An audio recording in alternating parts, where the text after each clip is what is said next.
Welcome friends to another Dune video. Today we examine the Bene Gesserit breeding program.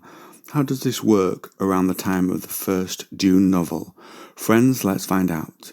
The responsibility and direction of this is made mainly by the Kwisatz mother around the time of the first Dune novel. She will use her understanding of the Bene Gesserit genetic records to direct where the program will go.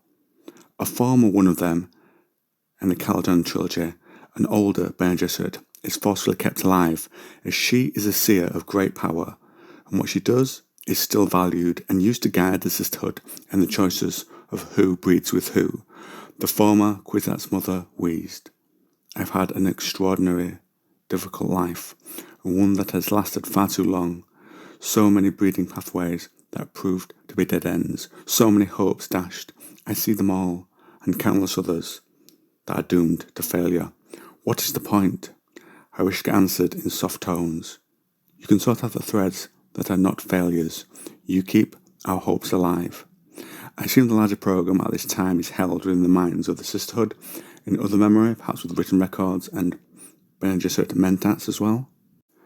After choosing a gene line, they send a sister to a noble house, where it has been identified that they need the DNA or someone of influence within the house, and they will give their partner sons or daughters depending on what the sisterhood require. Though in most cases I could find it seem to be daughters, because they can then go back into the sisterhood and be recruited and expand their influence. The majority of sisters are trained to get their partners to fall in love. In some cases this seems genuine, as with Jessica. With others it's a colder transaction, with the Bene Gesserit using love as another tool in their arsenal. It's no wonder that the Bene Gesserit usually get the partner that they require. With their abilities to read people, they would know what that potential partner or partner was thinking and adjust their strategy accordingly to say and do what their partner requires, if that would get them closer to wooing them, and they would then become part of that household as a wife or concubine, as with the case of Jessica, and perform an important function within that house. In the next section, among some other things, I'm going to look at some examples of Bene Gesserit wives with their husbands and different roles that they take. The Emperor's wife of hidden rank, for example, had Irulan, who is trained as a Bene Gesserit. Jessica chooses to have Paul when they expect she'll have a daughter to breed with the son of Fade. We see Chaim getting the DNA from the Baron at extreme and damaging risk to herself to have Jessica.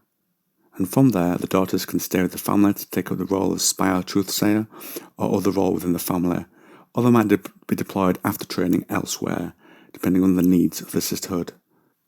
And some daughters will be trained by their mothers in the home, others will be sent to a school. We see Chaim train Jessica in a Bene Gesserit school, though the future Atreides concubine does not know Chaim is her mother, and under her watch, Jessica undergoes the Gom-Jabbar test. Think of what that means. The mother of Jessica, who has trained and spent time with her own daughter, bonding with her in some respects, still submitting her to that test. That is how committed most of the Bene Gesserit are to the sisterhood and their objectives. And as a further example, we see the Reverend Mother Gaius Halamahaim give Emme an enhancer to her and Glossu Harkonnen, so that they can have a child as they are of an old age.